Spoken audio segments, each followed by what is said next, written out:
and people who listen on their phones. I guess it's still the internet. Still the internet, yeah. Welcome, welcome to the Say Report Jr. podcast you should be listening to, subscribe to, and downloading every single week. Really, really bringing that energy. Oh, yeah. Oh my God. I'm bringing it. Do you Oh, ever think about getting the countdown every time like we start the episode? Is the the countdown where you count down and one of us starts and inevitably I go, wait, are we recording yet? Yes, yeah. That's the count. Wait, did you not know what the countdown was? No, I know what the countdown is. I'm just wait like one week we should put that actual countdown Oh, in. yeah, It definitely. needs to be one of the weeks where I forget what the countdown means. Or you go 3, 2, 1, and I go, is it going? It's going. Hey, it's going. Hello. Oh, that'd be great. We're your co-hosts. I'm Dale Decker. And I'm Zach Sarwick. Welcome to the show. And we're going to see what happens when we don't record for 2 weeks. Yeah. It's episode 48. I actually know this, and I was trying so hard to figure out how to make a first 48 joke.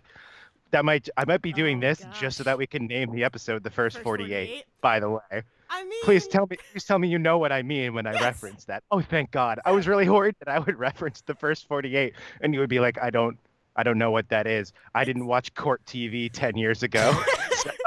Yeah, no, it's like it's the show where they like solve a murder or like it's like they cops. solve.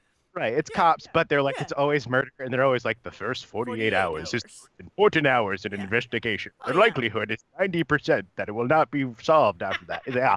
Yeah, no, that's like a huge trope and everything. Yeah. No, I get you. First 48. I like it. I'm down. Okay, with it. cool. Episode named. Moving on. Next Woo! order of business. Neither one of us are gonna remember. I hope you will. But yeah, so I feel like this has been a crazy week. I feel like we have a lot has happened, and like also a lot hasn't happened. I feel like Well, I mean, it's been, I feel like more has happened than unsurprisingly. not. Yeah, I mean, it will surprise no one. We had a hot topic last week because specifically could not record because I was learning to make drinks for people. Mixologist Zach. Oh my God. I was in The bartending minutes. school for a week, and man, that was an experience, especially because I tried to apply for a job today and I had like an existential crisis doing it. Oh gosh. Oh my God. Yeah. Bartending school is great. Bartending school is awesome. Rhode Island Bartending School, highly recommended if you're looking to be a bartender somewhere and you need like classes and then they'll give you like the state certification and stuff. Yeah. That's great. But I went to go apply for a job today at like Fridays, where I was like, okay, I'm new to this. I'll work for like a corporate bar because like I don't care if I screw up for a corporate bar, Yeah. to be honest. But I forgot what it was like to apply for a corporate job. Yeah. And they like, first off, they asked me if I'd ever been fired, which was like, well, I got to put that down now, which was like awkward enough. Then they gave me like a 50-question personality test, like Myers-Briggs level personality test. This was online, right? Or Yes. was this at This the is place? what. Yeah. No, this was online. I'm sitting at like I went to go get a drink and do this because I was like, I'm applying for my first job. I'm gonna sit down, I'm gonna have a beer, and I'm gonna apply for this thing. And then it was like, first question, have you made the right choices in life? Yeah. Yeah. No. Not a joke. Literally one of the questions they asked me. Mhm. Next question, true or false, there are 50 hours in a day. Mhm. So they both want someone who understands the concept of time and also like metaphysics. Yeah. They want you to understand like your own reality. Yeah. I had to do the. Those pissed me off so much when I was like applying and going for jobs and whatnot. I had to do one. I tried to apply. Well, I did apply to Toys R Us. Had to do one for Toys R Us. I had to do one for like some market. I don't even remember if it was the market that I actually got a job at or if it was just some market. Had to do one for like freaking the state. Like trying to apply for the state is also the worst. Man.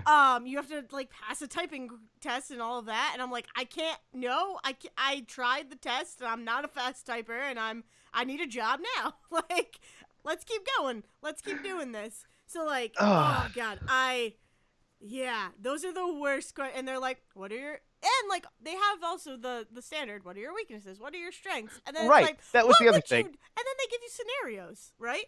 There was Correct like me if 80. I'm wrong. What it was there was 80 different configurations of the Yeah. question. If you're not being paid enough, do you feel justified stealing from the company? That's what Yeah. they asked. They asked 80 Yes. different versions of, if you're not satisfied at work, do you Mhm. think it's okay to just take some company property home once in a while? You know, it's okay to steal office supplies, Yeah. right? Like someone turned a chair around, flipped their hat backwards, were like, let's wrap. Mhm. Sometimes you take home the post-it notes, and I know what they want you to say is, no, oh, I'm not going to tell the company I take home the post. I'm taking home the post-it notes. Let's be clear. Yes, I'm taking Of home the post-it course. notes, but I'm not telling the narc that I took the post-it notes home with me. Yeah, and it's like, and then all of them are like slightly like either one word off or like asked in like this like They're like, mystical way. it's like Like double, triple, what? quadruple, quintuple negatives so that they make Yes. you confused of which one is yes and which one is no. No, I don't sometimes not take home the post-it notes if I'm not kind of not okay with Mhm. things that aren't happening. Wait, hold on. Yeah. I need to sit down for a Yeah. second. And they'll like, did you get asked? Because I got asked this. It's like, if you're unhappy, will you go to your boss and ask if you can have a raise? Will you go to your boss and ask if you can have time off? I didn't. Do you have a problem with authority? If you see someone stealing, what would you do? It's like, Yes, I got those guys, questions where it's like, will you and your well, like, do you think it's okay yeah, if someone's not paid enough? Do you think they're justified in not putting in the extra effort? yeah. Like what? No, they're not. No. No, don't. No, you're gonna pay me $3 an hour, and I might get tips from people who are done with Target for the night and walk down the street to get drunk at TGI Fridays. No, I don't think I justified in putting in 110%. Come on. Yeah, seriously. Oh, it's so ridiculous. Like I always and this my whole thing of like going through all of those because I did so many online applications was like, why can't I just go here? Why can't you just give me paper? Give me paper. I just Oh yeah, want to like give you my name, my past jobs, and my phone number. yeah, that was the thing. Like, Like, I'm fine with an come online on. application. I'm fine with like, yeah, give me, yes, okay. So I apply online. I'm even fine with it's dumb, but I've realized that it's a very roundabout way to make sure someone understands computers to be like, copy and paste your resume in this box and Oh yeah. also upload your resume as a separate Yes. file. Yeah. It's like, okay, I see what you're doing. It's shitty that you won't just ask me if I know how a computer works, but I get it. Yeah. But that's where it should end. I'm a like a straight up says in my resume, I've never done this before.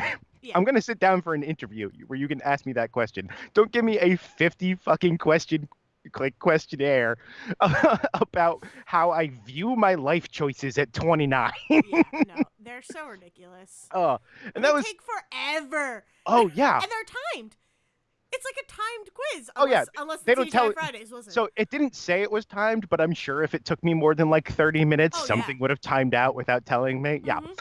It But happened to me. Like I would walk away from those and come back and I'd be like, "Are you kidding me? Are my answers still there? No? Cool." and it's the weirdest thing. I mean, it's standardized testing as just like a whole bullshit thing, Mm. right? Because like Oh yeah. I took this class all last week. The way that this class was structured was, Monday through Wednesday, we all came in. We would learn a couple of things about like bartending and like certain drinks. We'd practice those drinks, and then for like 10 extra bucks, you could buy the flashcards for this. It was all in the book she gave us Mm. too, but I bought the flashcards because it was easier. But if she Awesome. basically said, okay, here's the deal. Here's the things we're going to test on your flashcards. Take out this set of cards and start practicing those. And then the next day she'd be like, now out of the bigger pile, take out the next set of flashcards and add them to the things you're practicing. It was great. That's cool. I cannot Yeah. believe I can like all last week. All I could think was like, man, I really should have just done this in school, huh? Because like I memorized shit all week, and I was like, oh, this is what going to school was. I really fucking slacked off. And then you became the Minkus of alcohol. So Oh, it's a win-win for hold on. everyone. I knew there was something else I was going to tell you, and we might have another name for this episode because what I in fact became was the Drinkus, and I The just wanted to Drinkus. put that Oh, out in the universe. that's I amazing. knew there was another pun. I knew there was another one I forgot. So So yeah, Oh, so that's so this whole good. this whole week was 3 days of memorizing what was an ungodly number of drink recipes, and not just like, oh, a vodka tonic is a vodka and tonic water. I had to remember that it was an Oh, ounce of is it? vodka specifically, and that it was garnished with a lime wedge. Like that was as intricate as it got. Everything was tested on. We got tested on four things. It was, oh God, I'm gonna forget now after all of this. You got it. I It believe. was garnish and glass, so it had to go in a specific glass. Hmm. Customer relations, so like as I'm shaking the damn thing, I'm looking at the customer and smiling and talking like an actual adult. And like product knowledge and measurements. Okay. So not only did I have to remember that it was an ounce of vodka, I would have to remember that I had multiple vodkas, that I had to ask which one they wanted, and I had to remember that it was an ounce of that vodka in the drink. Okay.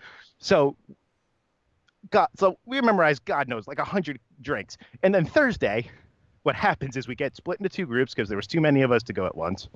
And what she does is when your group comes up, she says, here's a menu I generated randomly from like a spreadsheet. It's got 10 drinks on it. You've got 30 minutes to make the 10 drinks. And then you're going to tell me what you put in every drink. And then on top of that, we also had to remember that if we're making a drink and it doesn't specify, because some of them said things like, I got like an extra dry Kettle One martini with on the rocks or something. Yeah. So that's literally everything I need to ask. I don't got to ask jack shit about that martini. But then the other time I got like gin and tonic, which means I had to remember to ask what gin they wanted. Yeah. So she's like testing us on that as we're making them. Then she's like going through in 10 drinks, tell me everything you put in them and remember the questions you asked me and my answers all in like this band. Oh, jeez. That my heart almost exploded while I'm doing this. Whew. Because I also finished in 20 minutes, Oh, which nice. means I got to be the one. Yeah, nice. Except that remember in school when like you were given an hour to finish a test and you finished in 45 minutes and then you spent 15 minutes going, fuck, why did I finish Yeah. before everybody I else? gotta just sit here Yeah, that and I was my look like a whole jerk. yeah, that was my whole 10 minutes. So that happens. But I got through that perfectly. All 10 drinks made right, all the recipes good, everything. Great. The next day on Friday Oh, God. is the state certification, which is supposed to be like a 5-hour class. Like they even say, like they give you a little booklet that's like for 45 minutes you're going to read this and do that, and then for an hour you're going to watch this video and go through this section, and then for another 45 minutes you'll do this. And what she did was say, hey, here's the booklet. I'm not going to be here for 6 hours, and neither are you. We're going to go over this for a couple of hours and then take the test, and you can leave. It's like, great, Nice. thank you. Also, I still don't know if I passed the damn test Oh, you don't? because Okay. it's the Yeah. state that's grading it. So what happened was we all went through that booklet and we watched one video and then we took the test and then we handed our Scantron over and then that got mailed into the state and we got to wait for 3 weeks for them to mail it back to us. Jeez. Yeah, that's crazy. But in this meantime, we get like a certificate that says we took the course. Mhm. And it expires in like 30 days, but I can start going and looking for work, which is great. But also, if 2 weeks from now I find out from the state that I failed that test, I don't know what I'd do if I've been working for that Yeah. 2 weeks. This is more stressful than the 10 drink, 20-minute test I took. Jeez. Yeah, that's crazy. I mean, what are they gonna do? That fired? Like I we're don't done? know. Like it's like I can retake the test for like $40, which is great, but I don't know if that yeah. means I get stuck washing dishes while that happens. I don't know. I don't know how the job deals with that host. scenario. Gonna have to host. Oh, I could give you man. some hosting tips, so don't worry. Oh, so that was like my last like week and a half was just like I'm preparing for this class. I go to the class, I take it, it's all great, and then for like 3 days, all I've been thinking about is like just don't. It was like a 40-question test, and I get to get like 7 of them wrong. So I'm like, okay, cool. Maybe I did that fine. Mm. But also, I only skimmed that book before I took the test because I kind of got the idea of don't serve drunk people. That's Yeah. all it is. It's a one-day class from the state to tell you not to serve drunk people. But of course, they had to throw in things like, well, if you serve them a carbonated beverage, is that different than if you serve them a straight drink on the rocks? Or what if they gulp the thing versus sipping it for an hour? It's Oh, like it doesn't matter. jeez. I'm just not gonna serve drunk people. Come on. I get it. I can get in trouble if I serve a drunk person. I understand the concept. It's like I mean, it's worse, but it's like I can get in trouble, or I could get in trouble if I sold an M-rated game to a 5-year-old or a Right. 14-year-old. Like, no, I get it. I Oh. understand. Oh God, So yeah, at the that's end of crazy. this week, to to reward myself, Yeah. I did two things this weekend. Are these is this the One of them surprise? is the surprise. The first one will not be, even though Okay. I haven't told you. I kind of vaguely I told you this, so that's not like, but the second one is the big one. We're ramping up to the surprise. But the first thing was I went and saw Us this weekend. Yes, you did. Uh, yeah, okay, so I I know told you. that. Yeah, yeah. So I went and saw Us this weekend. It was great. I'm still like I'm in that weird phase where like I'm comparing it too much to Get Out to like I might need to go see it again. I don't actually have a problem going to see it again, which is probably the best recommendation I can make for a movie. Is like I might have to sit down and watch this movie again, and quite frankly, I'm fine with that. Yeah. Cool. Yeah. Lupita is fucking amazing. She's so good in that movie. And the other one is Winston Duke, who was Oh. M'Baku Mhm. in Black Panther, is her husband in Us, and he is a giant fucking nerd. Like he's so good. It is so weird to see M'Baku running around in like glasses and like a cheap college sweater the whole time, talking like such a nerd. Oh my And even God. like there's like a couple of scenes where he tries to be badass and you can tell he's just not good at it. It's like it's so funny. He's so good. So yes, Us was great. Us was great. That was good. The other thing I did this weekend was Yeah. I played my first game of Dungeons and Dragons ever Oh. Oh. with a group of friends. Oh. Oh, Zach. Oh, Zach. Do tell. Mm, yeah. Yeah. So the best thing was I was coming in like on like the third session of this playthrough because Oh like yeah. everybody else is like level 5, and I've never seen Dungeons and Dragons before, which is Oh great. God, that's so So funny. first we spent like an hour trying to get me like marginally up to speed on what the hell was going on or how to play this game and creating a character. We did this all in like very quick succession. I ended up making a lady dwarf Awesome. named Margaret Ungart, Love which it. is a great. I pulled that right out of the book too. They were like, "Here's some common last names and some common first names." It's like I'm sticking those together, and so I ran around So calling good. myself Marty, and I didn't realize until after that it basically was like the beginning of Mardi Gras, and That's amazing. which is great because the way that this started was apparently I was meeting up all with all these people like right after they'd all been to a festival. So I was like, perfect. I wake up between a couple of tents, completely hungover and unaware of where I am. Yeah. What do I do? Yeah. That's so funny.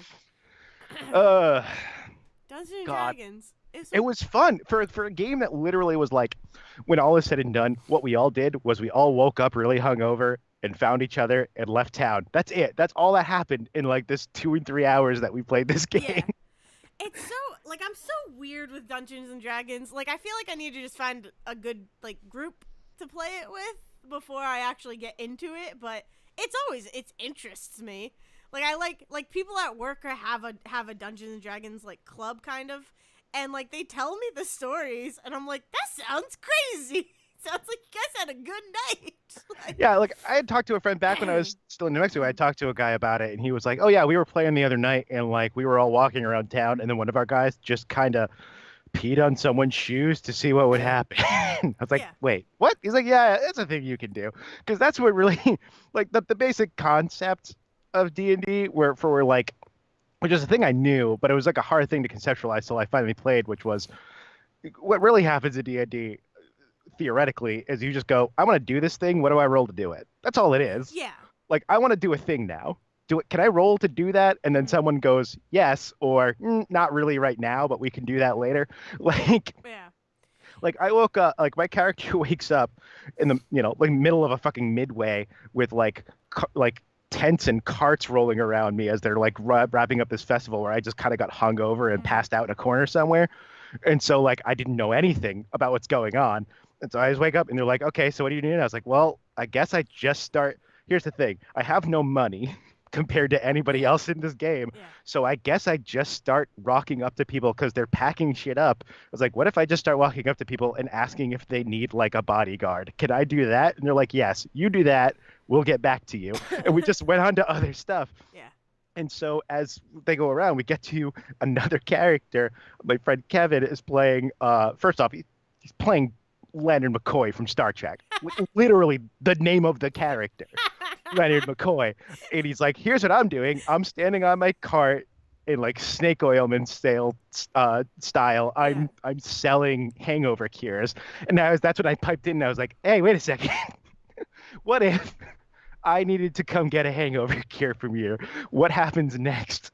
And like, perfect. Here's what's gonna happen. You stumble through the crowd, you come up to this guy, and you basically sell yourself as a bodyguard for him for a bad hangover cure. Yeah. Now roll to see how well it works. And I rolled real low, and they were like, "Well, you feel better, so you're just not throwing up anymore, but you still feel like garbage." It's like perfect. I could Oh do God. Yeah. that. Yeah. Oh God. Like it's so crazy. Like it's such a cool concept to me that you can just pretty much do whatever the hell you want. But when I played, and I don't, if ever these guys ever somehow listen to this episode, like I don't want to sound disrespectful or anything like that. But when I played with this certain group of people, none of us really knew what was going on. Like someone, like I think some of them, I think two of them or one of them had played Dungeon like D&D before, and but it just didn't feel like anybody knew what was going on.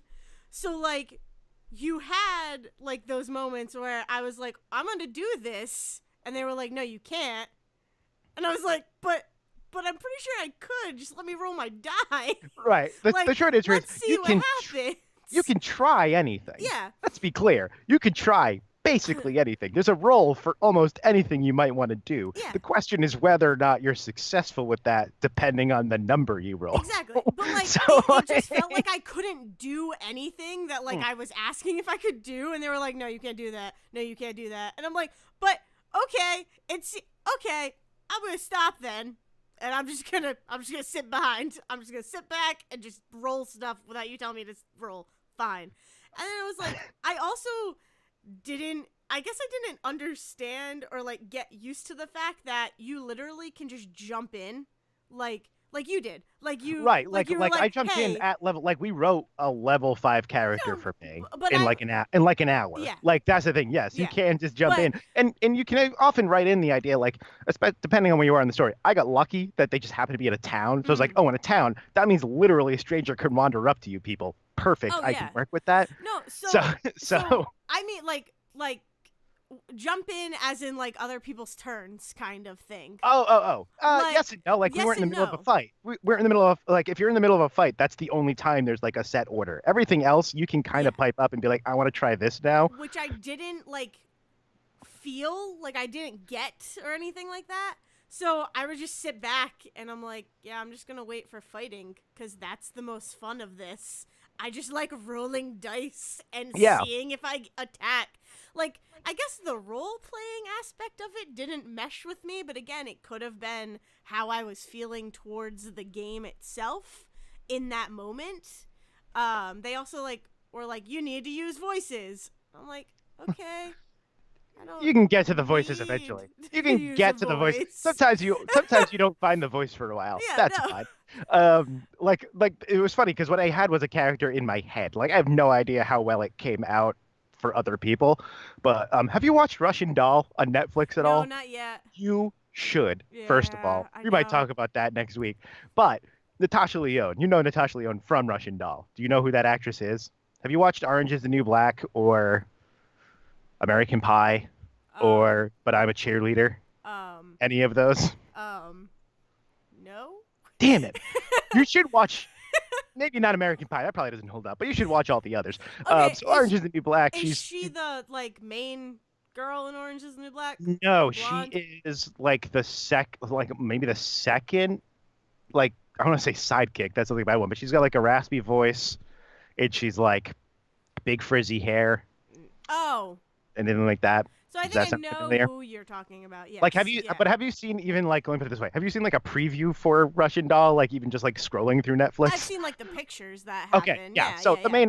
main actress for Russian Doll. So big frizzy hair. Yes. So big like kind of heavy coat and like all of the other stuff. So as far as I was concerned, I was like a 4 foot version of Natasha Lyonne Awesome. from Russian Doll. That's Just like amazing. raspy voice, chain smoking, Mm. just walking into every conversation. We had said like I'm a bodyguard for this doctor, and he was like, I'm gonna go and like refill some supplies in town. I was like, perfect. You know what I'm doing? I've got my warhammer out, and I'm literally circling you and just threatening every single person that comes near you because I take my job very seriously. And so like, and then like he came and like he's like, I go into the shop. It's like I stand out on the porch, and then like the other like player characters came by, and so they were like, hey, I know how to get the other player characters' attention, which is that I leaned over the railing on the porch and started shouting something at them, and then fell into the road. That's awesome. So like, but we had done this like the way most of that started was we were going around in a circle like, okay, so what is this character doing now? Okay, what are you doing? What are Mm. you doing? Let's get this all set up. And then we just kind of jumped in when we felt like it. And that all comes down to like whoever's playing whoever is the dungeon master Yeah, or the whoever, like the GM. other players and all that. Right. Yeah.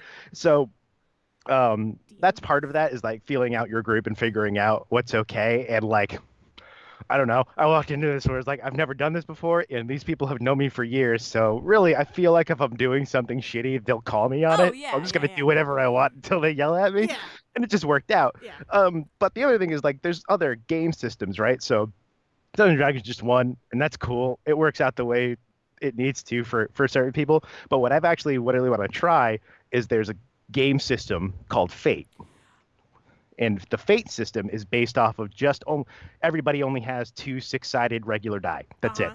That's all you have to play. I think I And know you what can you're have talking all of about. these different versions of this where people are writing the stories, but every role comes down to essentially you might have like 2 or 3 modifiers for the whole game, so you don't have like a huge character sheet either. Yeah. And everything is based on do you get a 1 to 6, a 7 to 10, or no, sorry, 1 to 6, a 6 to like 9, and then a 10 or 12, like that Mm. that range of like 4 to 3 or whatever. And if you roll too low, whatever it is you're trying to do completely fails. Yeah. And if you roll really high, it works perfectly. But if you roll right in the middle, it works for you, but also something dumb happens. And so all it is like you just talk about here's where you're at. Everybody's standing in a bar and one of you gets into a fight. What do you want to do? Well, I want to punch this guy. Well, you rolled an 8. So here's what's going to happen. Yeah. You punch the guy, but also you fall over flat on your face and someone like steps on your back. It's like, well, fuck. Okay, now I have to deal with this situation. Yeah. Or I rolled a 1. Well, you swing at the guy and you completely miss and somehow punch yourself in the face. Like, I think I've heard of that. Again, like my coworkers, one of my coworkers is very into all this, and I think he might have mentioned that the Fate one. yeah. But he's also like mentioned ones that I'd be so into. Is like there's like a space one that I don't remember the like the certain names of them, but like there was a space one. There was some bear one that you were like bears in hats and you were trying Oh, to steal. You were I trying know to exactly steal which one honey. you're talking about. I'm like, Yes. those sound like I would do. Yeah, yeah. Like those sound fun. Dungeons and Dragons again always sounds fun to me. I think I need to play it again with like people who I know. Like again, like you said, you've known these people. You could do whatever the hell you want. The people I Right. played with, that's again like I'm not like no disrespect or anything like that. It's just I didn't know these people that well, so I was like, I don't know what I can do here. Yeah. Like, And really a lot of that even comes down to like again, like the fate system is just literally a system of you have 3 modifiers Yeah. and you roll these die. So when you roll the die, depending on the move you chose, you can add like 1 or 2 to them, mm, and that's it. Like the most you can ever add to a roll is 2, depending on how good you roll and stuff like that. And so that can be applied to there's a version of that called Monster of the Week, which is like an episode of Supernatural or Buffy oh, that's where it's awesome. like you're playing a set of characters and you have a bunch of different, types of characters where you've got the chosen hero who has like extra armor and extra what they might call weird, where it's like you want to do something that's like supernatural, so you add this weird modifier to it. So it's like, oh, I rolled a 6 plus 1, 7. Okay, you don't completely fail what you're doing, Yeah. but it's a little bit of a mix and that kind of thing. And everything is then structured from there. And so you can create any number of games based on that. It's like choose three things that every character is going to have. Well, okay, it's space, so they're good with shooting ray guns, or they're good in a fist fight, or they're good with talking their way out of a situation. Cool. Okay, so everything else is just the story you want to tell. But every time you have to roll, you have to add one of those three things to your roll, and that's it, based on what you're doing. So it almost has nothing to do with the actual way the game is played. And like Dungeons and Dragons, when you really boil that down, it's you have a D20 to, do your kind of basic stuff. Yeah. And then sometimes you have a weapon that does like 1d8 damage, so you've got a d8 to throw so that you figure out your damage roll. But everything else is entirely story based. Yeah. And it's just a matter of walking into a situation and be like, this is the thing I want to do. Yeah, exactly. And then you kind of go from there. Yeah. So. Yeah, no. And I mean, my favorite part was the character creation. Like, that was. Oh, yeah. Like, I did that, and I was like, this is fun. Like, this is what's fun to me. Because there's a lot of situations where to figure out certain things about your character, you have to roll a die. I just really like rolling dice. It's just something that I enjoy. I don't know why.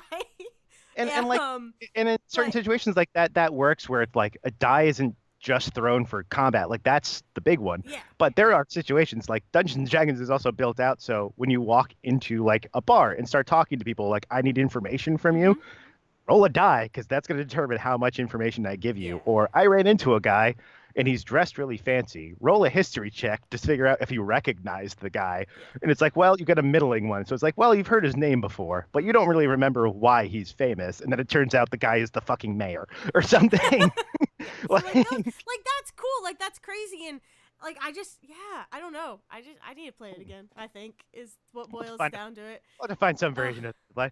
Yeah. So that was the big thing I did this week was I played Dungeons and Dragons for the first time. That's amazing. After a very long, exhausting week learning drink recipes. I hope you brought some of those drink recipes to the game. Oh my God, I can make a Grateful Dead, and I need like 8 different bottles to do it, but I can do it. I don't know what that is, but I want one. Oh, I'll tell you right now. Let's see if I remember. Okay, so Grateful Dead is made in a tall glass full of ice. It's got half an ounce of vodka, half an ounce of gin, half an ounce of rum, half an ounce of tequila, and half an ounce of blue curacao. So it's blue at the end of all of this. Then you take some sour mix, you fill up the rest of the glass until about an inch under the rim. You shake that, pour it back into the glass, top it with club soda, and put a lemon wheel on top. And oh my God. 1, hella impressive. 2, I want one of those right now. I also definitely just made that wrong. Sorry. What I actually just made you was something else. I just made you an electric iced tea. That's not even a Grateful Dead. Damn it. But I want anyway. that still. I mean, Grateful Dead is almost the same thing. It's just got cranberry mixed in there somewhere. Oh, okay. I mean, I feel like that's how drinks are. It's like one thing is different and thus has a different name. Oh, yeah. There's the Sea Breeze, which has cranberry and grapefruit. Then there's the Hawaiian Sea Breeze, which is cranberry and pineapple. And then there's the Madras, which is just cranberry, but then you splash some orange juice in at the end. It's like, these are all the same drink. These are all just fruity versions of things covering up the bad taste of vodka. That's all you're doing. That's amazing. Oh, my God. So how have you been? I've been good. I didn't learn how to make drinks or anything. Yeah, no, I've been chilling. I've been chilling. Like, oh God. I started there. Holy crap. Now that I'm thinking about what I've done these past 2 weeks, there's a lot. I started watching this movie called I Saw the Devil, which is a Korean film. Yes. Okay. Yeah. It's a Korean film. My boss was like highly recommending it and all that, and I tried to watch it and I didn't have enough time because it's 2.5 hours long. Jeez. Okay. So like I misread. I say that situation. like Avengers Endgame isn't gonna be it's gonna be 1,000-hour movie. It's gonna be ridiculous. I mean, 2.5 hour movie. Like, if I have the time, yes, I'm down for that. Like, I'm cool. I just didn't realize, like, and I didn't time out my weekend well at all to fit it in. But I started watching it and probably got half an hour into it. I want to say, like maybe like 20 minutes to 30 minutes in. And like so far what I have seen of the movie is gorgeous. Like it is beautifully shot and like just handled really really well.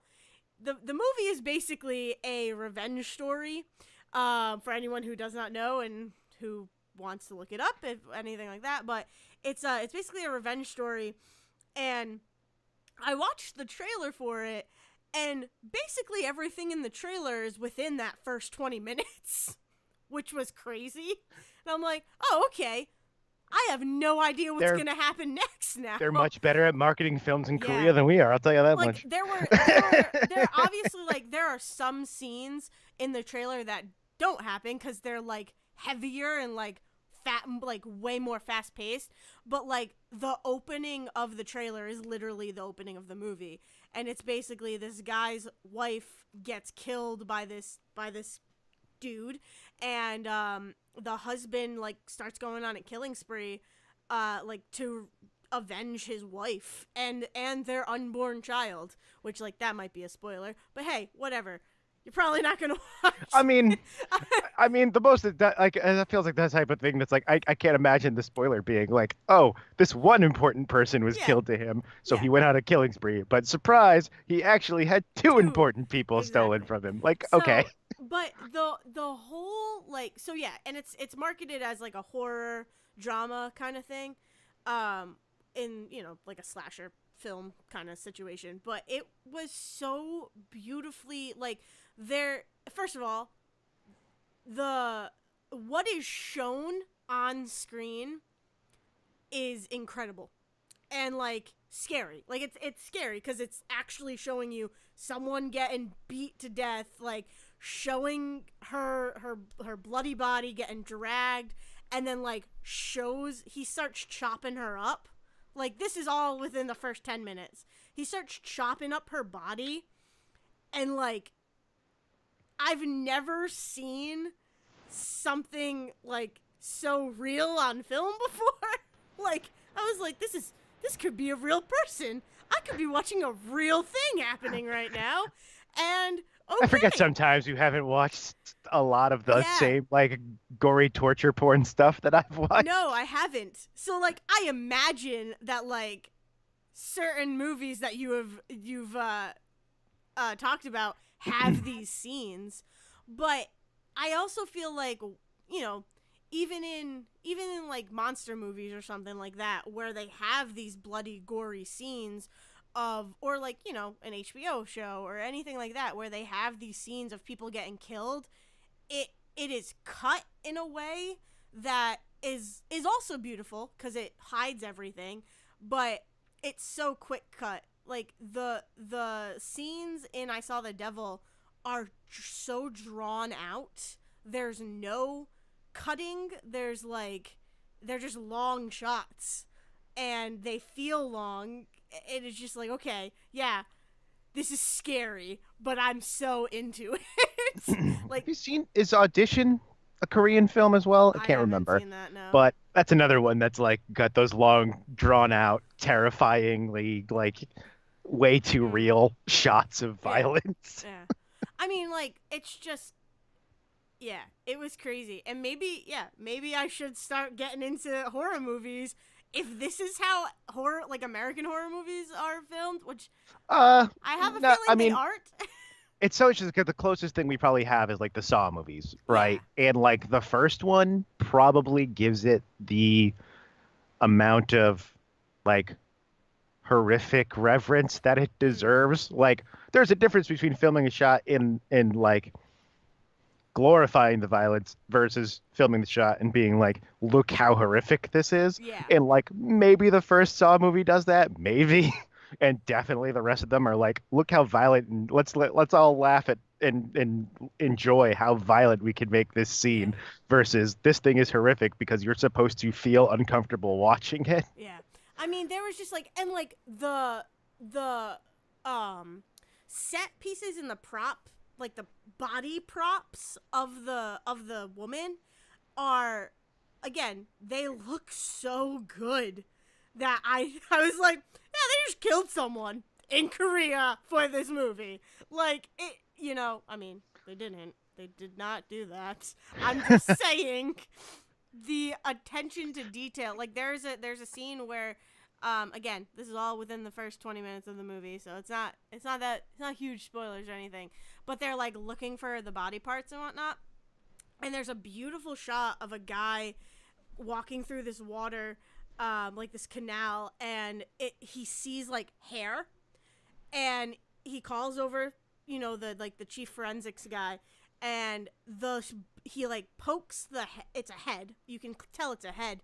He pokes it, and it just like slowly turns to reveal her face, and it is beautiful. The way the hair flows like over her face to like reveal it's her, like it's like it looks so good, and it looks like they did it in like one take. It doesn't look like there was CGI or anything like that. It just looks so real.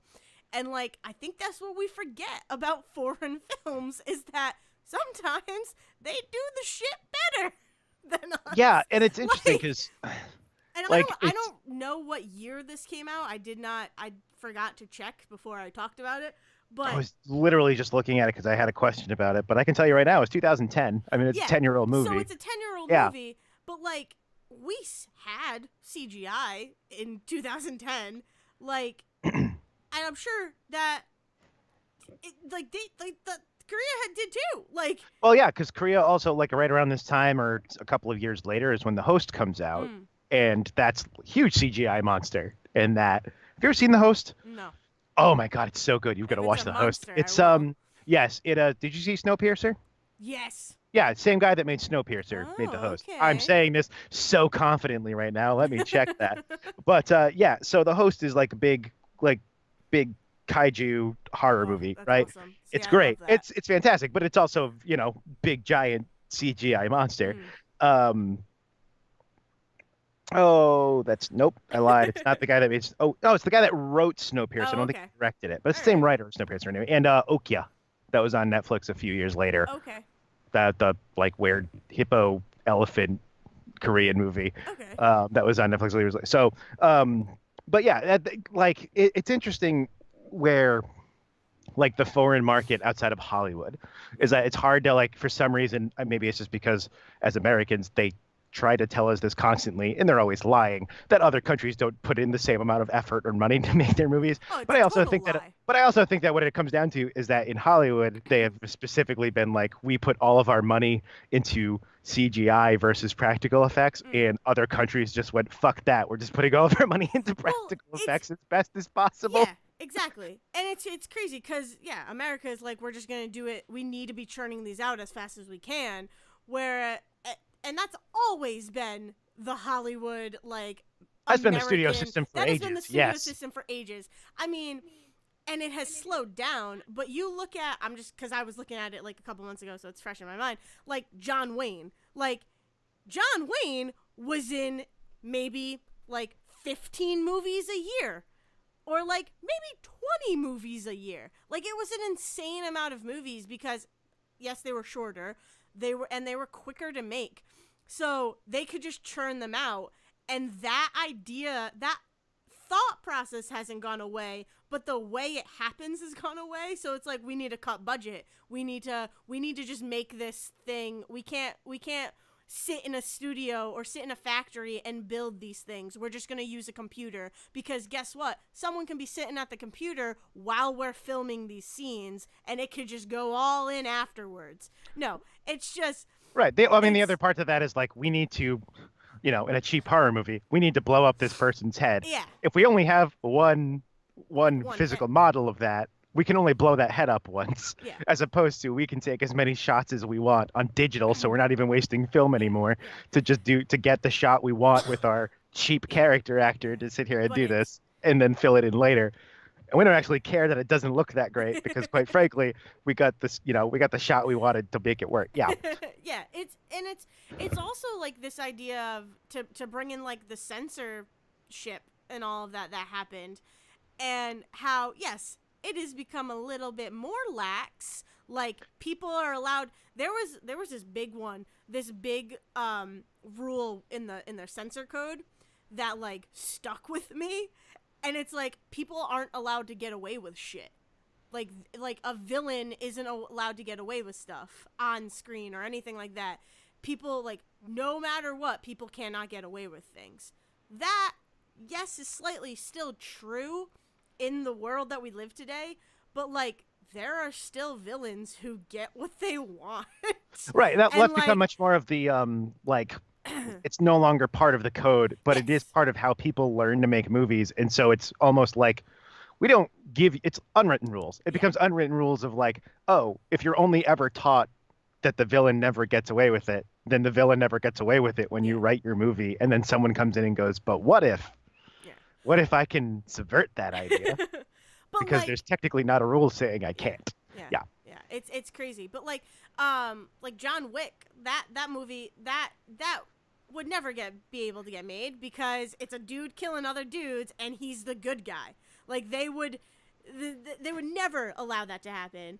And like now, yes, it can happen. So yes, the censorship has changed and is less like is less strict, but there is still so much censorship in like American filmmaking. I feel that it feels like the Korean film that I started watching was like, nope, we're just gonna. There's like one scene where a guy's watching porn, and it's like, this is gonna get censored because that's what happens in the world sometimes. Well, that's almost in that, But and then everything else in this movie is not gonna get censored. right, and then like someone else will come in and figure out how to capitalize on that with Yeah. like Quentin Tarantino, Yeah. who like comes in and is like, oh, I make Oscar-winning films based entirely on the fact that I'm just not following the same standards as other people. Mm. Like that's almost his entire thing. Like that's why I mean And it and that's it where works Pulp for the Fiction most part. right, and that's how Pulp Fiction, not just the movie Pulp Fiction, but the concept of Pulp Fiction actually came from, was like people who were like, oh, there's these unwritten rules or even written rules that we're supposed to follow to get a thing published, but what if we just published around those rules anyway and said, fuck it, and all of a sudden you had anti-heroes coming up and Yep. you became like the gangsters became the good guys, Mhm.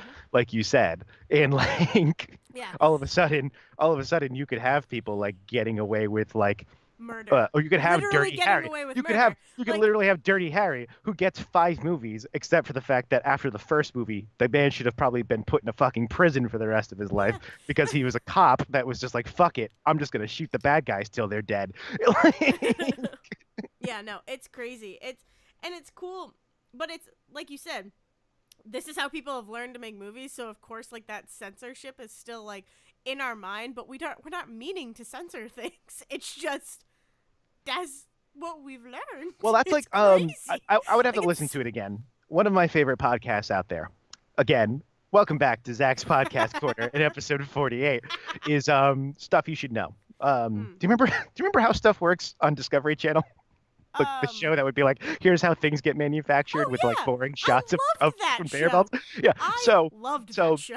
so how stuff works became like its own like website for a while. I don't even know how the fuck this all works anymore, Yeah. but like they were a part of Discovery. But essentially they're one of like the earliest kind of versions of a podcast network, which is weird. So Huh. you've got Stuff You Should Know, which is Chuck and Josh, two guys who just kind of like, hey, we want to.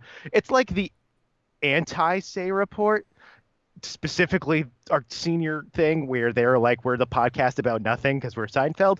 Oh my God.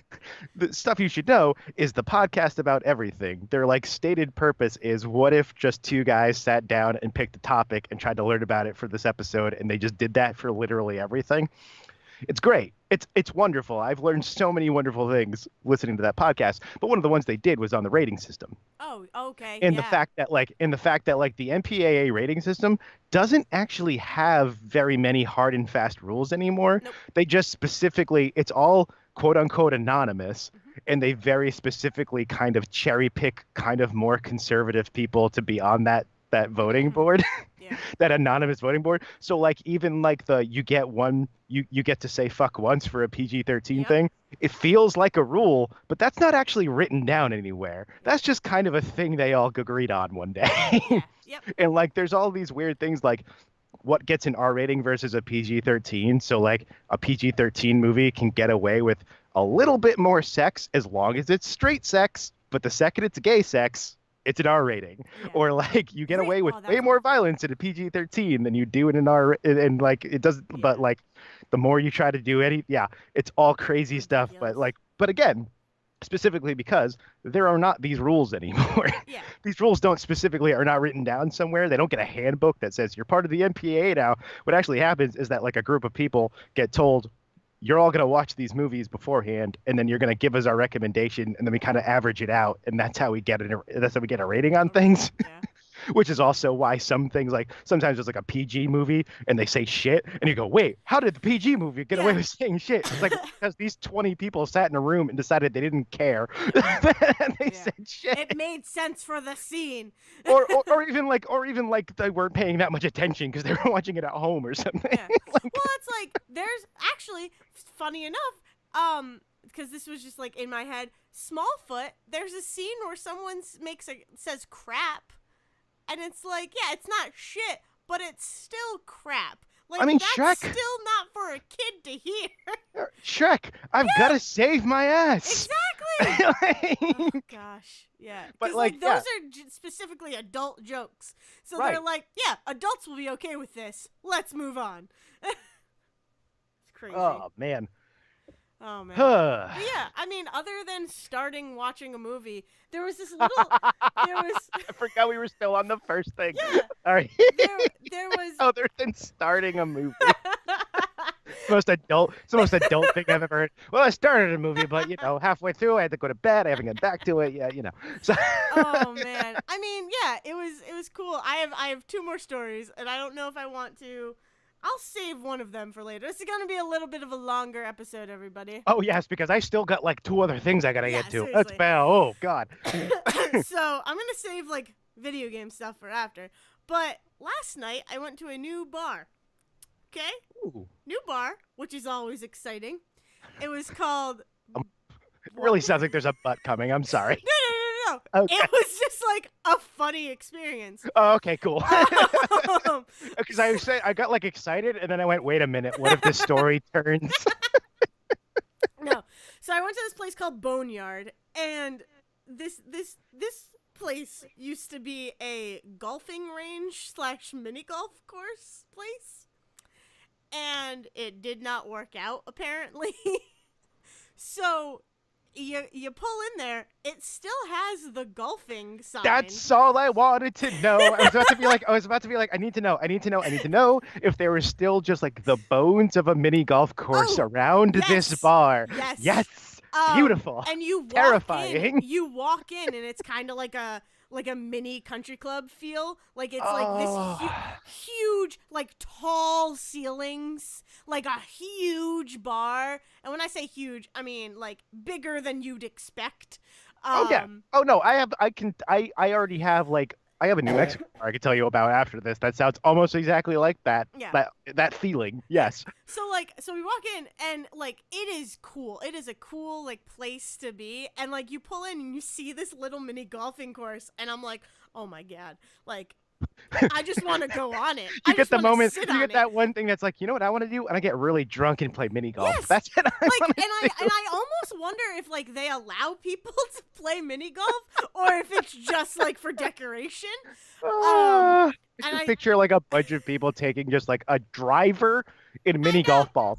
And like, I'm just gonna slam these into the clown as I sip on my gin and tonic. Oh my God, it was so good. But so I went there and like me and we like met up with a friend who we haven't seen in a while. So it was Joe and I, and we met up with our friend, and his name is James, and he showed up a little after us. So with this whole time, Joe and I are sitting at the bar, and we're talking and all that, and we keep mentioning James, we keep saying his name. And the bartender is talking to us, and she's very personable. She's very nice and all that. She's making jokes, blah, blah, blah, getting us drinks and all that. And James walks in, and we Really, go, really earning the passing test on oh that yeah, Rhode Island yeah. bartending school exam. Now I'll never look at like a personal bartender ever again. I'm like, you Oh were man. just told to do that. Like Oh yeah. you're It's not like actually when I go to get my personable. breakfast at the diner near my house, and every morning they go, "Hey, sweetie, do you want coffee?" And in my brain I go, "Yes," but also I know why you're calling me sweetie, but keep doing it, Yeah, actually. exactly. Oh god. But so James walks in and the bartender goes, "Hey, Dave!" And, and we didn't know what to do with You that. turn around and you go, "Norm," is what you do. Yeah, I know. But but the thing is that she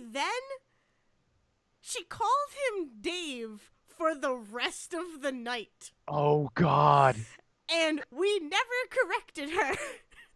And she kept harping on it, and like she asked mine and Joe's name, so we tell her, and she's like, yeah, Dave, Dale, and Joe, okay, DDJ, and I'm like, oh my god, like that's not his name, but like, yeah, we don't want to be rude, and like, cause we've been having conversations with this woman for a good while, and so it's like, whatever, maybe it'll come up, maybe something will come up. We are there for 3 hours.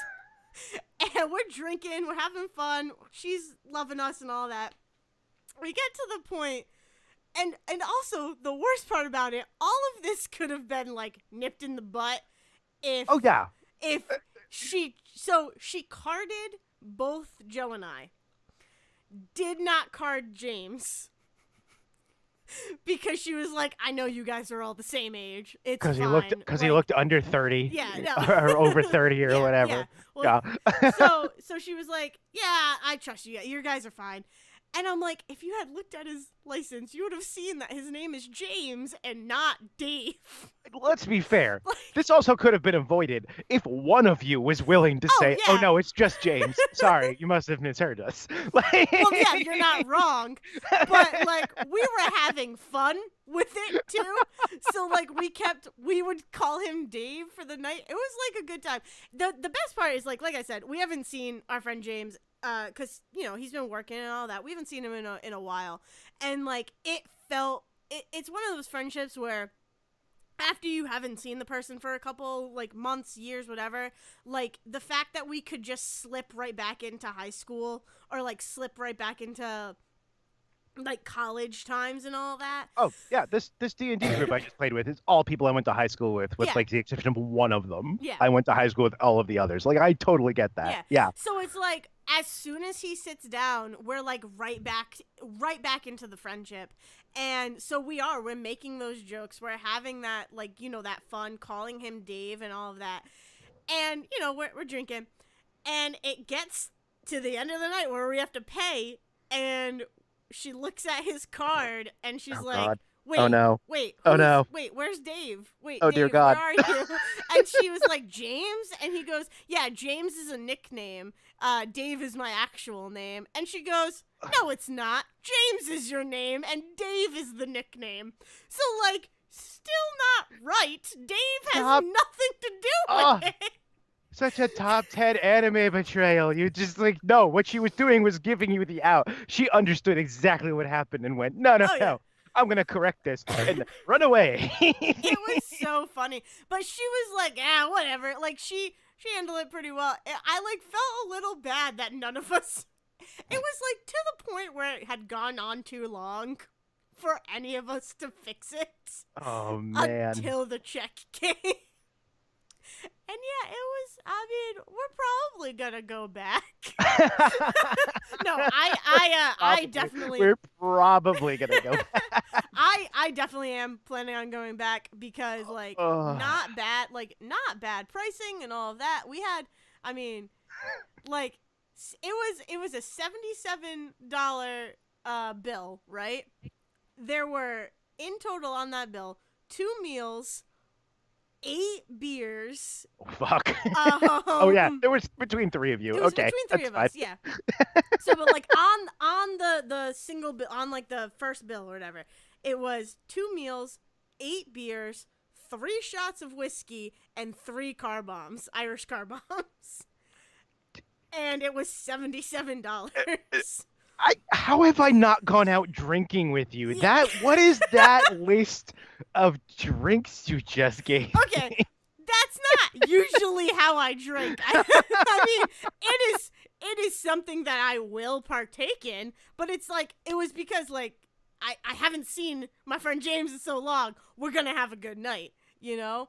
So it was, yeah. So, I mean, we should go out drinking, but that's Oh another my God, story. just that like list of things you drank was like, whoa, hold Yeah. on. So, like, it was crazy. It was, yeah, but like $77 for all that alcohol, 2 meals. So it was like $30 a person.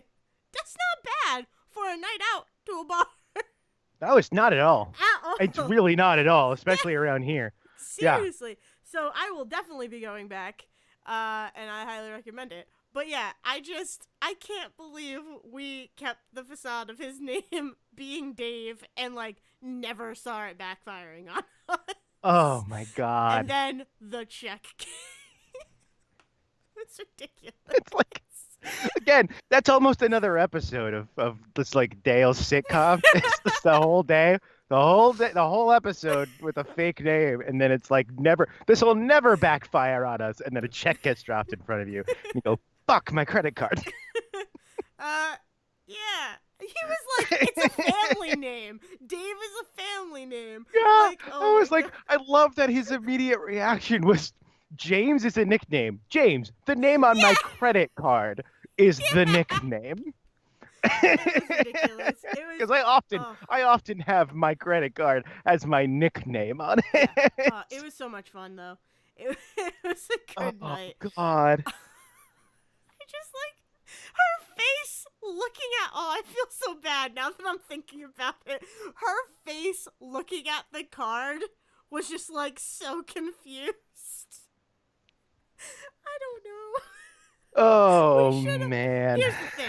Next time someone is saying your name wrong, everybody, just fix it. Just Yeah. fix it. Don't feel bad. Don't think it's going to be a fun. I mean, it was fun. We Here's had the a thing. good time. But you don't know how it's going to backfire on you.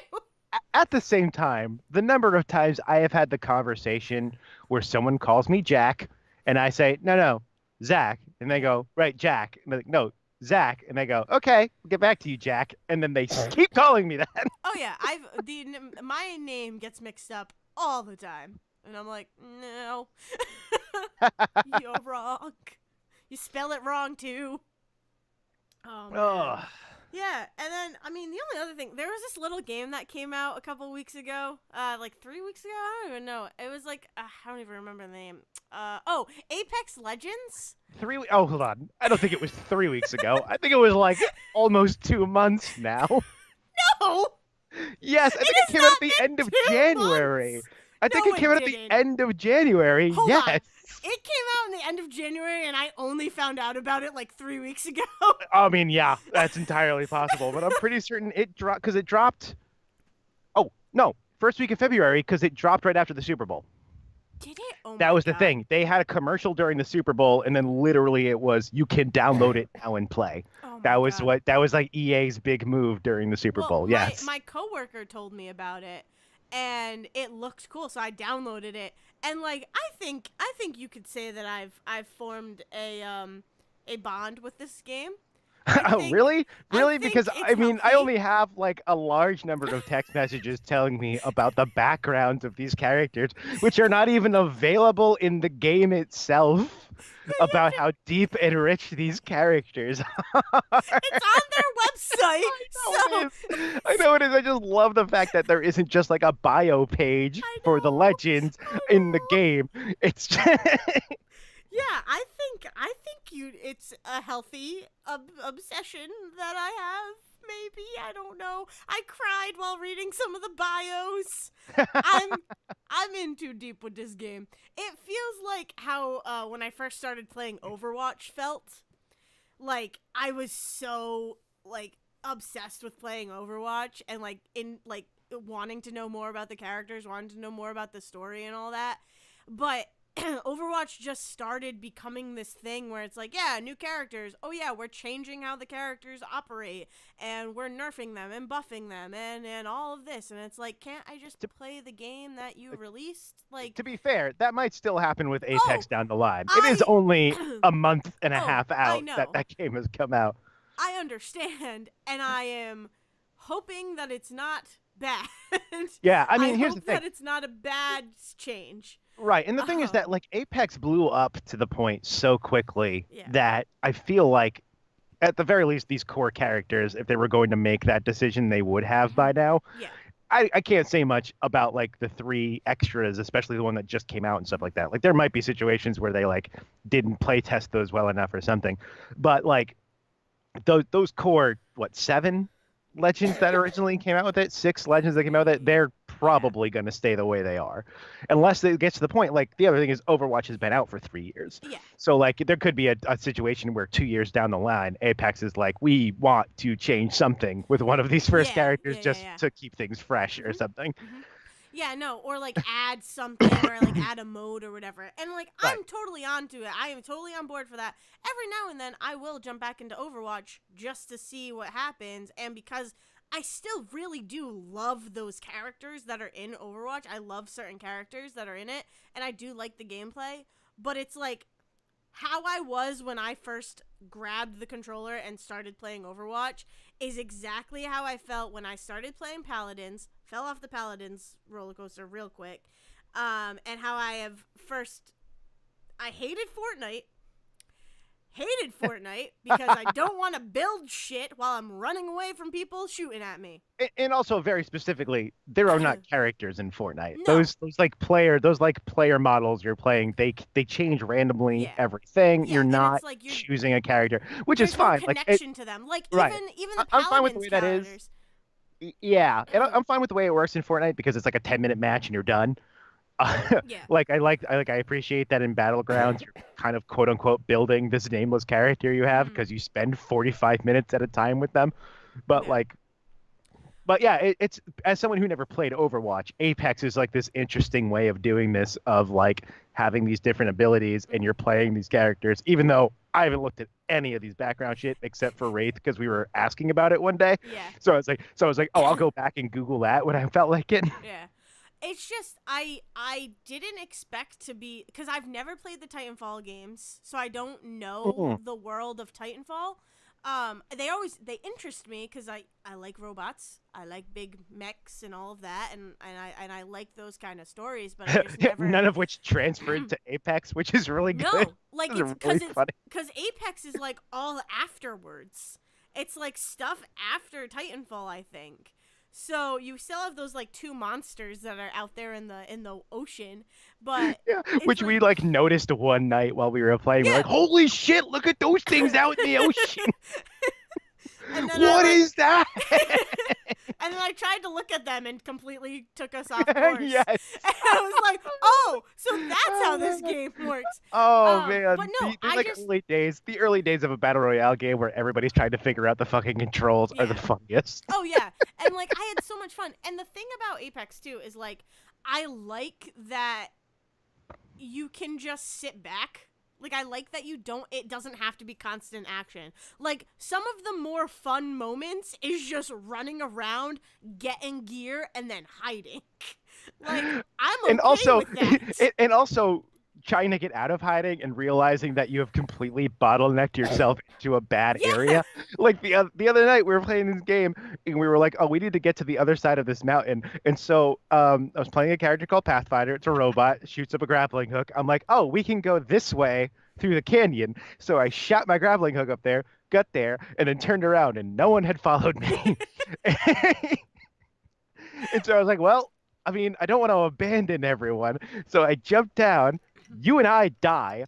And was it Devin ran Yep. off into nowhere, or was it just a rando? I don't I don't remember who we were remember. playing with. I don't But remember. our third player had like was like, I think it was Devin. He was like, oh, I can get around this way. But this way was I'm going to head south right toward the wall that is closing in on us and run around the mountain east, which is also where the wall that is closing in on us is coming, and go around this mountain. It's just it's so much It is. It And it's like is. the fact that we were both Oh, dead. We had been dead for like 3 minutes at that point, and we yeah. are laughing our asses off watching Devin run around like a Yes. fool. Yeah. Well, because, like, Like, that's the cool thing, too, is that once you die, you're dead unless your teammate can respawn you or revive you. And even if they can't, you still get to watch your teammate and cheer on your teammate and help your teammate because you get to watch what they're doing.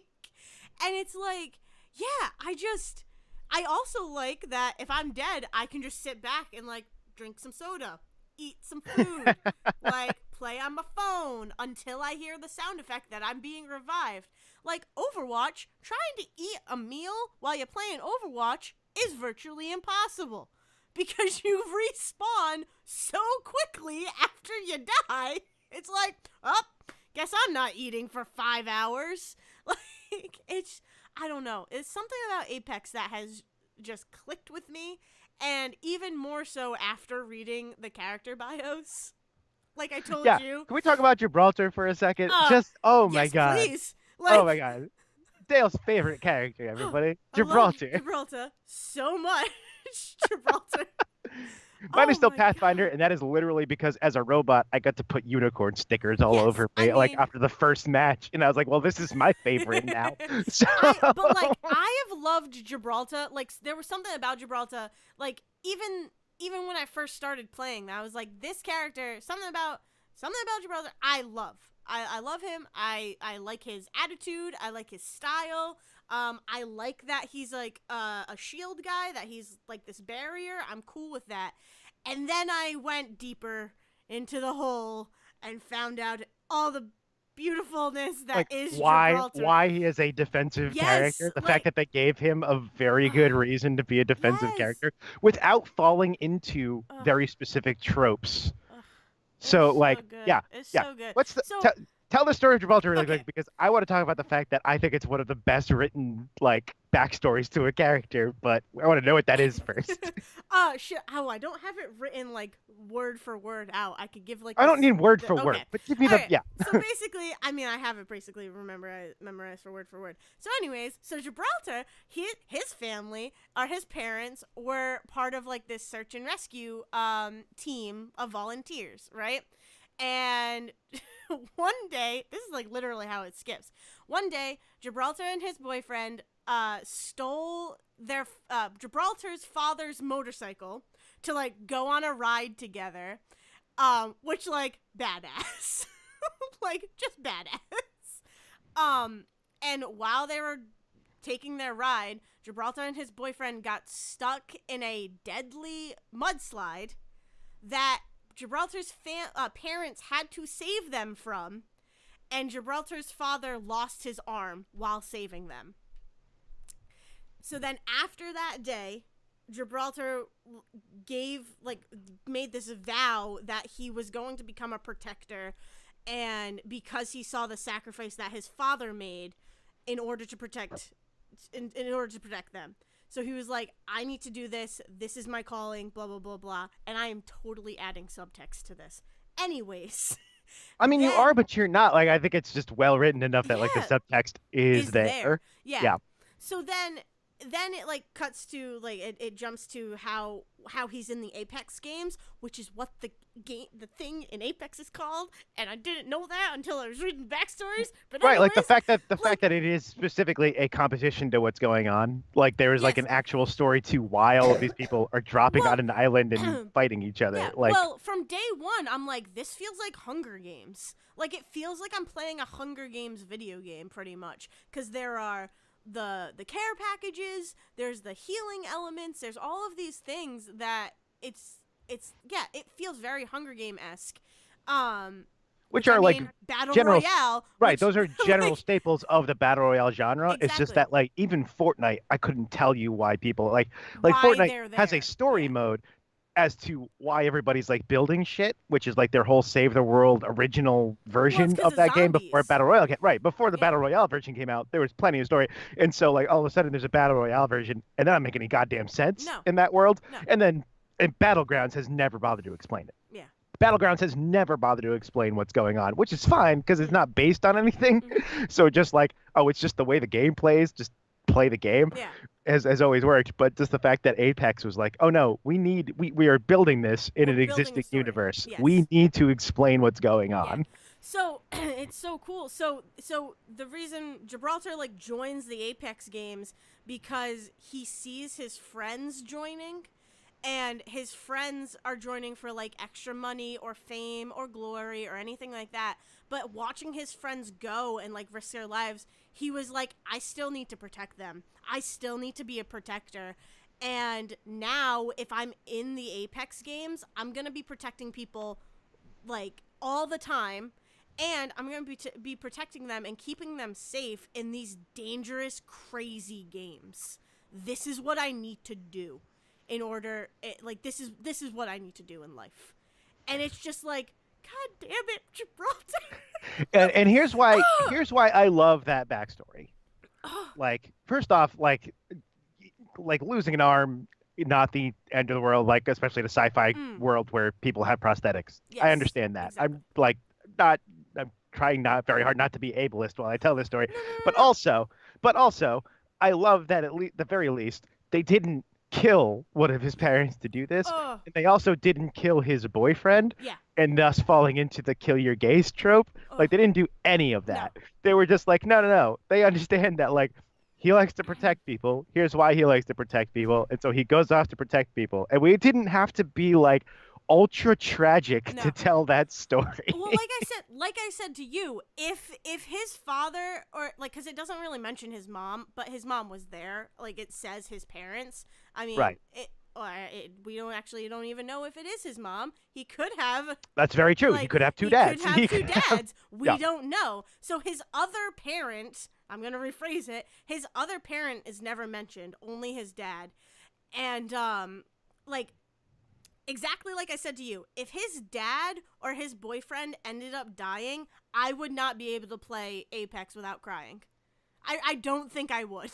Like something would happen that would trigger that bio and would make me tear up. I probably wouldn't be bawling, but it's like that's how much this, and when you see this bio and like how quickly it is written and how quickly you can read it, it's just the fact that that short of a bio gave me so much emotion towards this character, like shows that these guys put in the work to make these characters likable and like give them reasonings for why they're there, except for Caustic, who is a garbage person.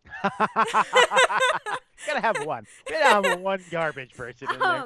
But no, it's like beautiful. It really is beautiful. And like I was telling you in my crazy text, it's like I do feel like I'm adding subtext, but again, it's there. Like it's there. You can read these bios. They're so simple that you can understand why these characters are doing what they're doing, where they're coming from, and like Octane.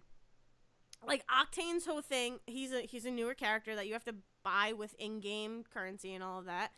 Octane's whole thing is that he comes from like this rich, like successful family. His one of his parents is a CEO and or something, and Octane's basically just bored with life.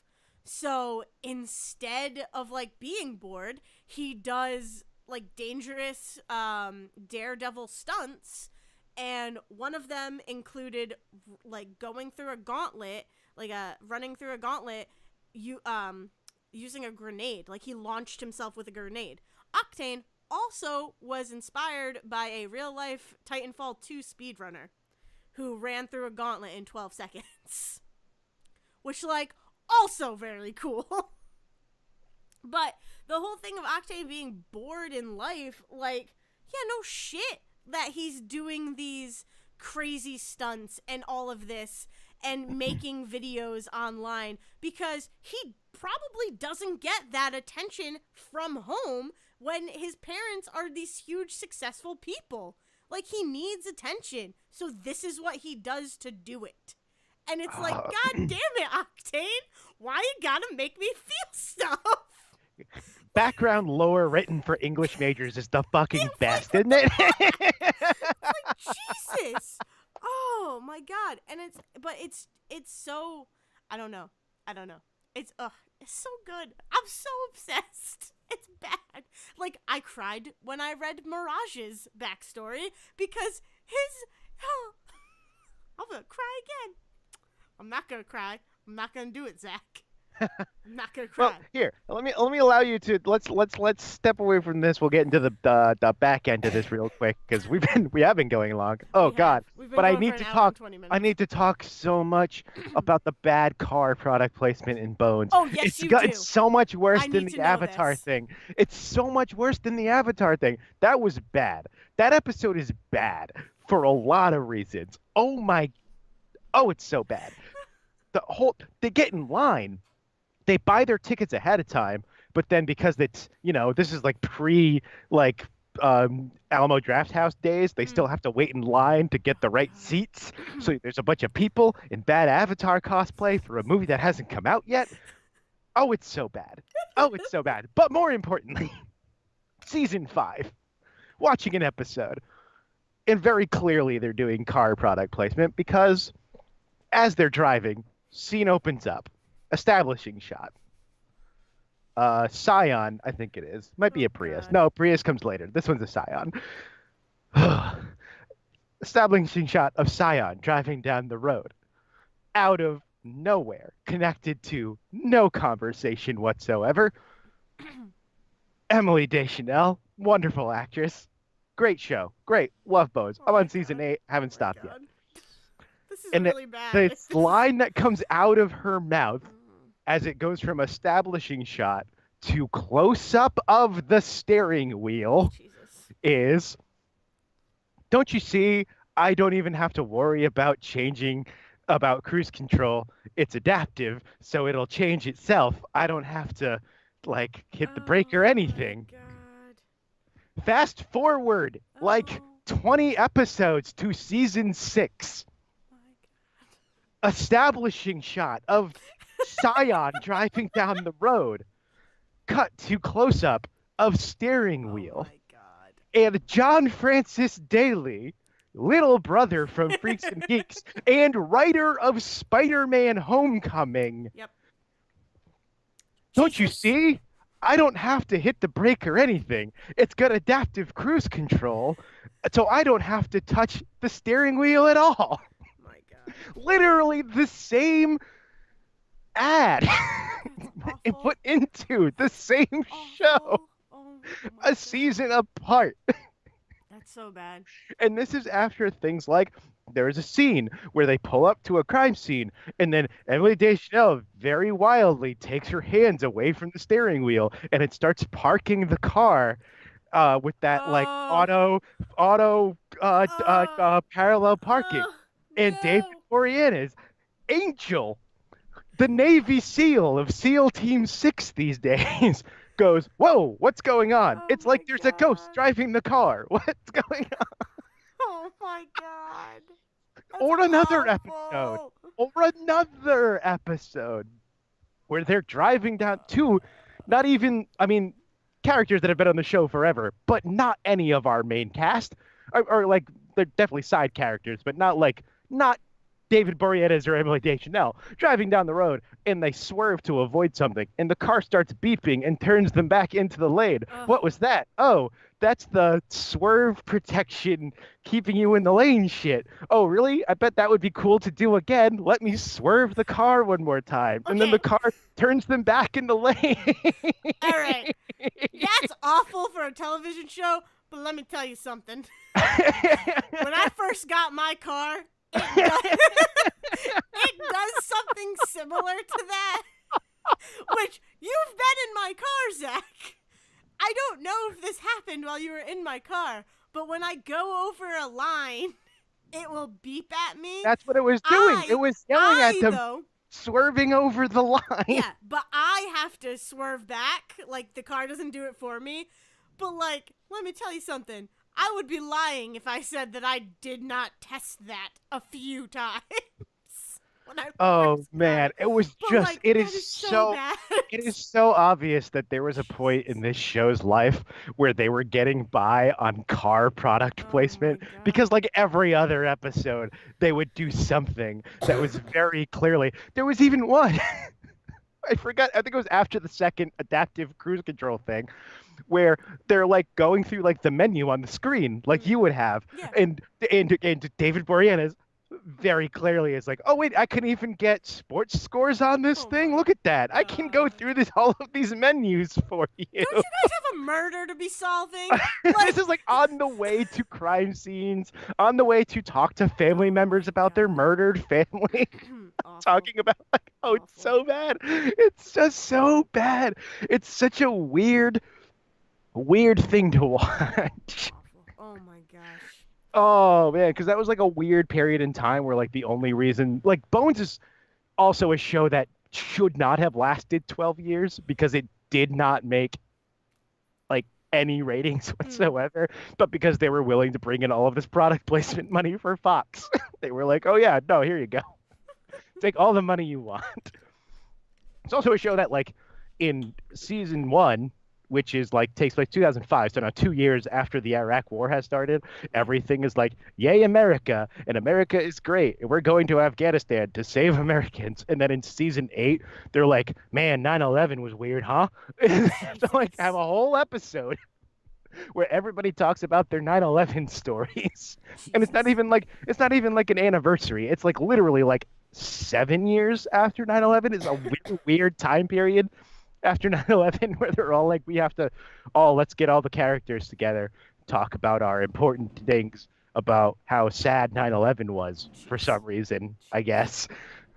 Oh my God. And That's crazy. also, I've got like 3.5 seasons left, and I will watch all of them.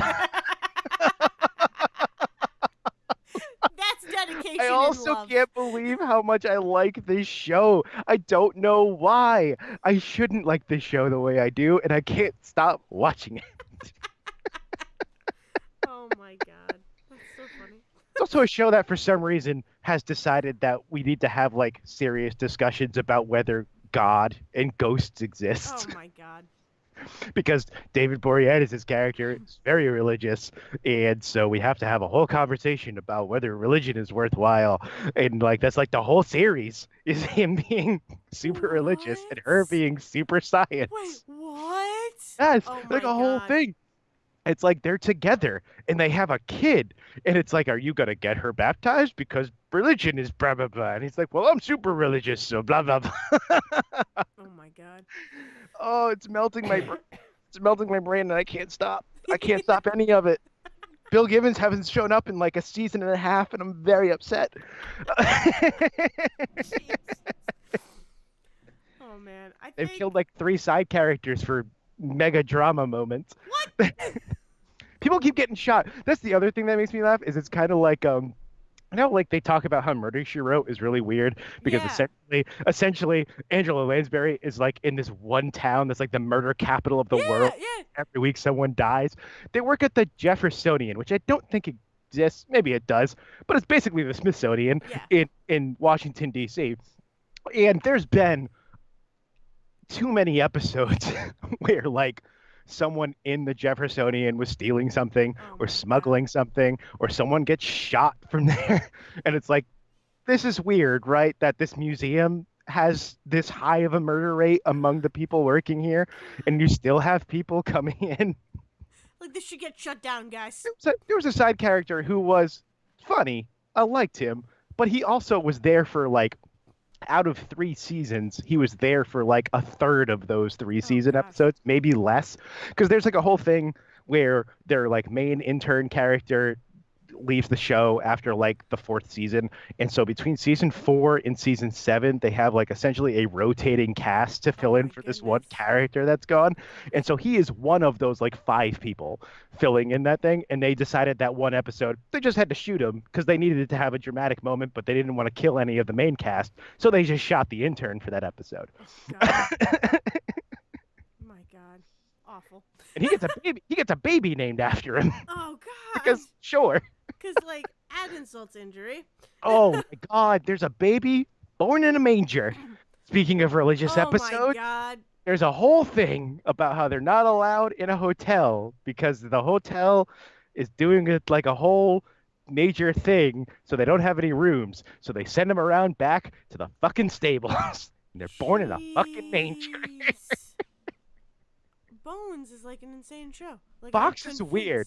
face. Fox is a weird Jeez, that's insane. station. That's crazy. Because like the other half of this is like hyper religious. Very clearly, it's like, oh, okay, owned by the same company that runs Fox News. I get what's going on here, because like, yay America, and religion's important, understandable, but also an entire episode about how weird it would be if Donald Trump became president. Oh, and then look at where we 2014. are. Right, because it was 2015 and he hadn't declared yet, and so they had to throw in a line. Hey, by the way, I get I could be president. Donald Trump might be running. Yeah. Oh my god. Oh my god. So my brain's fried Jeez. after a week and a half. Yep. This has been episode 48. Yeah. On that note, I got nothing. I can't.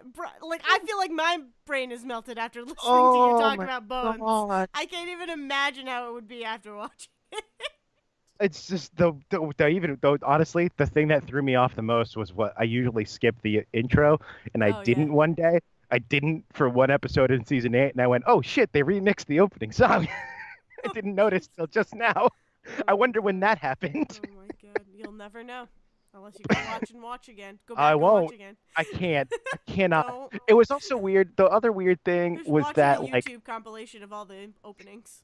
I knew I had watched through like season 5 or 6, but I couldn't remember quite where I stopped. So there was a point where for like 10 episodes straight, I went, "Oh shit, I've seen this one." eventually, I hit episodes I hadn't seen before, but there was like a good string of them where I was like, "Oh shit, I don't know what's going on That's so funny. anymore." That's so funny. There was also a season that definitely got cut short, like halfway through. I forget why, because it wasn't the writer's strike, but there was a season of shows at Fox specifically, because I remember this happening. There was a season of shows at Fox specifically around 2010, 2011, so like years after the writer's strike would have been the thing that did this, where like they had stopped their shows like mid-season for some reason. And so like it is the season, and of course it is the season where they decide that she gets pregnant. And so it's like, oh, by the way, we had this episode, and then 2 episodes later we decided, oh shit, we need to cut the season short. So she just tells someone that she's pregnant, and then season end, and then next season it's been like 8 months and she's about to have the baby. And we just skipped over what would have been the entire second half of that season of her telling people and whatever crisis she went through, like or she would have the baby or all of that gone. It's just I'm pregnant, and then 8 months later she's pregnant and about to have this baby. That's so funny. Jeez, Bones. Oh. Oh man. Well, on that note, I got nothing else. I got nothing else either. I mean, we always have more. We'll have more later. Yeah. Definitely go go see Us. Us was so weird. I cannot. I'm still processing it. Like days later, I'm still processing it. I have to see it again. Yeah. What's coming out this week? Dumbo's out this week, and then Dumbo's out this Shazam, week, and then Shazam, and then Endgame? Avengers. Oh, Yep. Okay. Oh my God. Jeez, it's crazy. Movies. The other Captain Marvel movie is coming out. It won't make $900 million like the first one did. No, I don't think so. Jeez. Yeah, but check out I Saw the Devil. Definitely check out Apex Legends, or don't. I don't care. You should check it out though, because it's really, really good. Or if you've got an hour and 14 minutes, might I suggest the second part to our Dream Daddy playthrough? Yes. Where we finally go on a first date Whoop, with Hot whoop. Barista Man. Whoop whoop. Yeah, man. And also have Yeah, deep man. conversation with our daughter about college Yep. and what it means to be a dad. Mm-hmm. And also meet creepy twins. Oh God, the barbecue. Jesus. The barbecues at the start of that episode. Oh, Oh, God. yeah. Yes, definitely go check that out. That is on our YouTube channel. You can search that by searching you can just search Say Report Jr. You can probably search SRJ Presents Dream Daddy also. Mm-hmm. Or even SRJ presents. Actually, SRJ. I wonder if SRJ works. That's probably not safe. Who knows? Who knows? It's YouTube. We'll see. Nothing is safe to search Nothing on is there. safe. But but- definitely you can find us. You can also find our episodes there. You can follow us on Twitter at sayreportjr. You can follow each one of us individually. I am at Dale's Brain. And I am at Zerwisky. And you can finish off the episode. Oh, let's get ice cream. And Liz, take it away. I forgot how our episodes ended for a second. It's okay. Thank you for listening to The Say Report with your hosts Dale Decker and Zach Sarowik. Please follow the guys on Twitter and Facebook by searching for The Say Report, and you can always subscribe on your podcast channel so this is delivered straight to you and you can enjoy it every week.